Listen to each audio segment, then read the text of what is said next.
Hey everybody, it's Dr. Sam, and I'd like to welcome you to my EyeClarity podcast.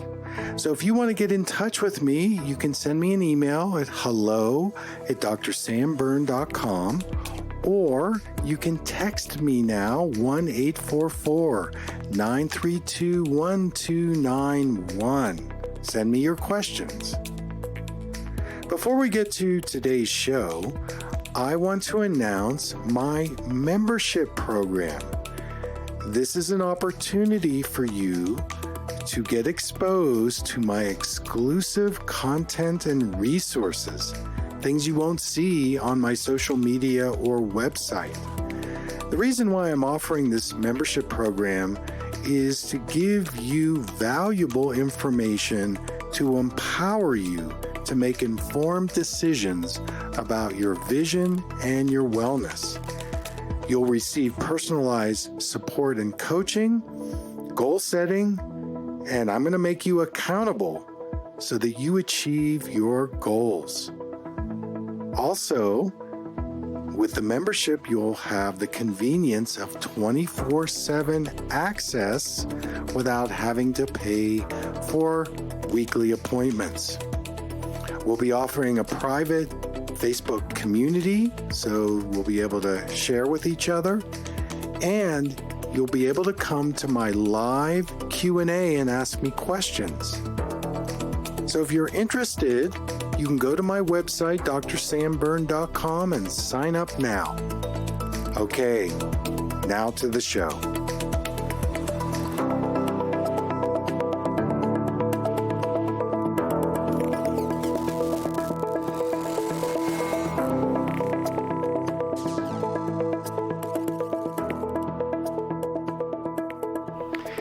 Hey everybody, welcome to the program today.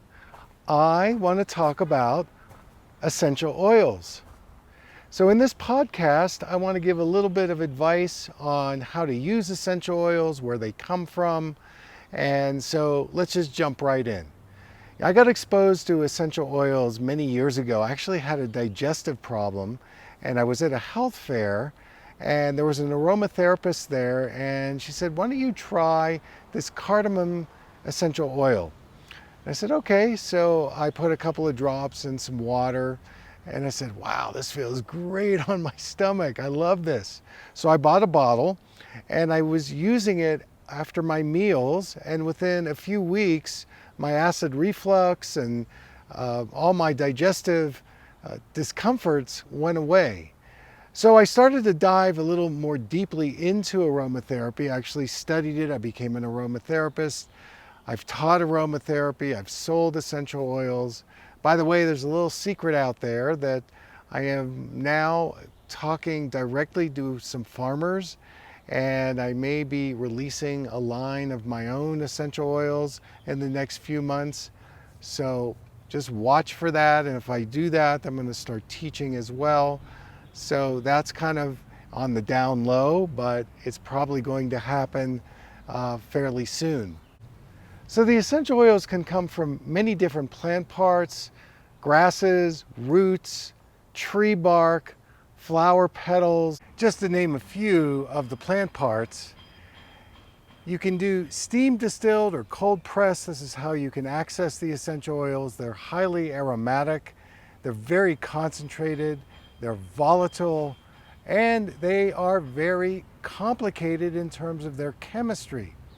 Some people will use essential oils just to make their space smell better. You can use the essential oils to cook with, to clean with, and I want to talk a little bit about the medicinal qualities of the essential oils. So there's a lot of applications, ways that you can expose yourself to the essential oils. So basically what it is that you want to introduce yourself to the essential oil, and one of the best ways to do that is through your nose. So by smelling the essential oil, you are meeting the essential oil, and the essential oil is meeting you. So depending on how that goes, then the other thing that you could consider is putting it in a diffuser, and it will be diffused in your personal space.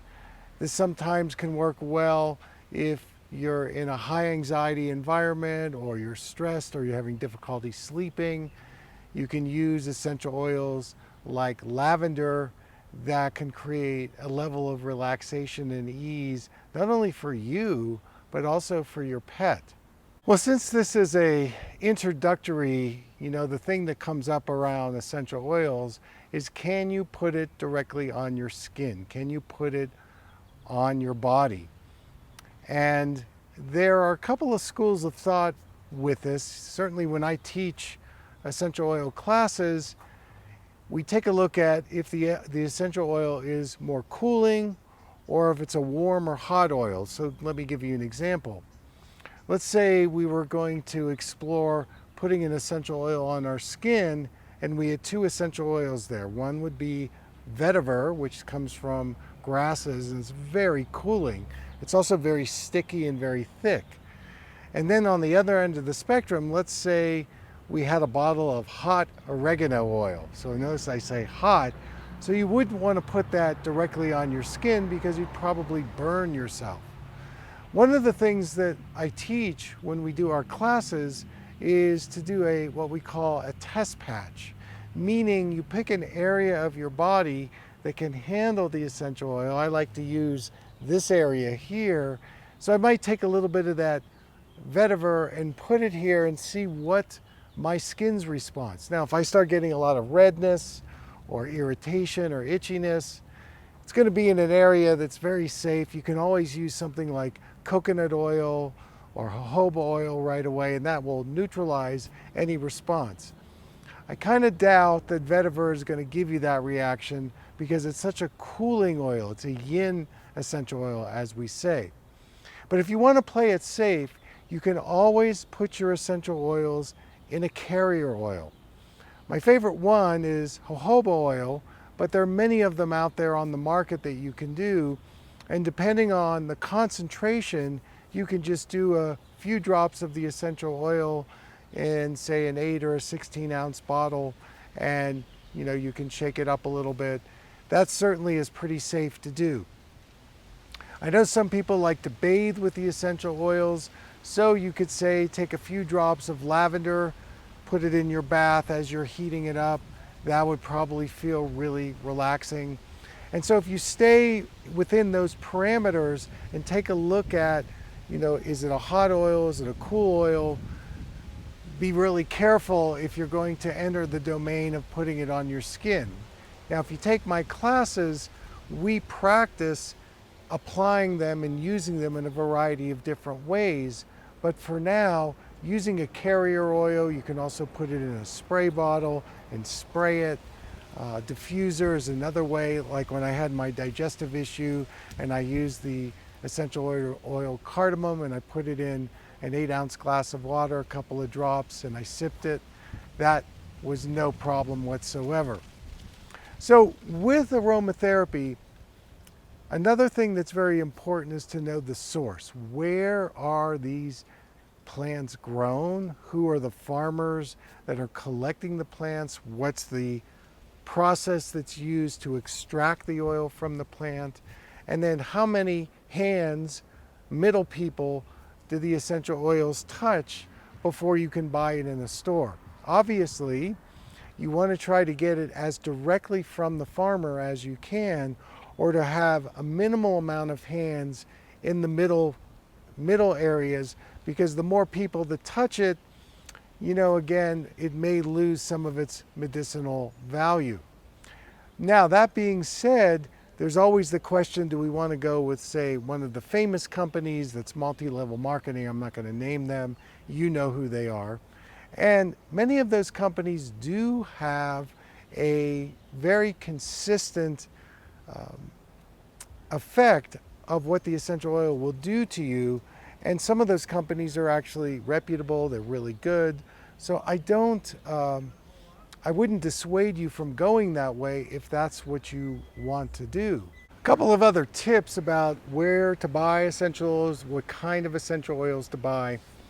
You can certainly go to your local farmer's market and talk to some of the herbalists there and the farmers. They might be able to clue you in on a small farm. Maybe it's been there for a couple of generations, And you can stay away from the multi-level marketing that happens with a lot of these aromatherapy companies now. Look for a small company, a boutique company, somebody who tests the oils regularly. And if you do those things, you probably can find some really high quality medicinal oils. So in the last part of the program today, I want to list some of my favorite essential oils and what I use them for. So this may be helpful to you. Number one is lavender, and that is used for relaxation, reducing anxiety. Number two, clary sage. This is a great essential oil for hormone balance. Number three is laurel leaf. This is a great essential oil to help balance your lymph system. Number four is frankincense.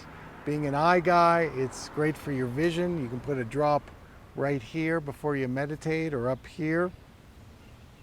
Number five is vetiver. I talked about that at the beginning of the program. This is a super relaxing essential oil. It smells so great. You could actually use it as deodorant if you wanted to. And it's a pretty sticky, gooey, so you have to learn how to use it and get it out of the bottle. One of the places I get my vetiver is from Haiti, and it's very special, very medicinal. Obviously, there's tea tree oil, which is antiviral. You could actually brush your teeth with it. And eucalyptus. Eucalyptus is great for respiratory health. One of the things I like to do is put a couple of drops on my fingers, and I'll place it over my nose, and I'll just breathe, maybe 4 or 5 breaths. That just opens up all my nasal and respiratory centers, and I can breathe better, I can think better. And then my last one is peppermint. So peppermint is a very cooling essential oil. So on a hot day, you could put a couple of drops on your body. One of the techniques I use is get a wet handkerchief, put a couple of drops of peppermint on that wet handkerchief, put it around your neck, and it'll cool you down pretty quickly, especially if you're gardening or you're hiking or you're doing some whitewater rafting. Done all those things this summer, and it's been pretty hot here in New Mexico. So having that in the afternoon cools me down, within a few minutes. Peppermint is also a great digestive aid, so you can put a couple of drops in some water and sip it. That's also great. So that's a good start. Again, if you're going to use essential oils, I probably would consider using a carrier oil just to start with. If you want to do a test patch on the cooler oils, again, using this part of your arm would be a good way to go. There's lots of ways that you can apply them. You can smell them. You can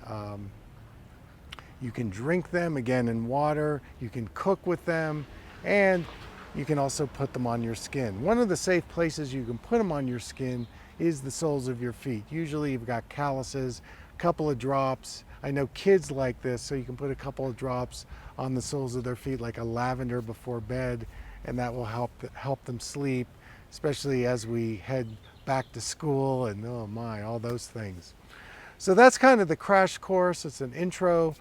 Keep watching my content because I hope to be able to release my line of essential oils. I'd love to start teaching again.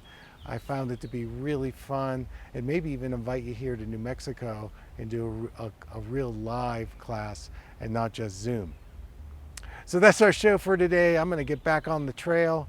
Thank you so much for tuning in. Take care.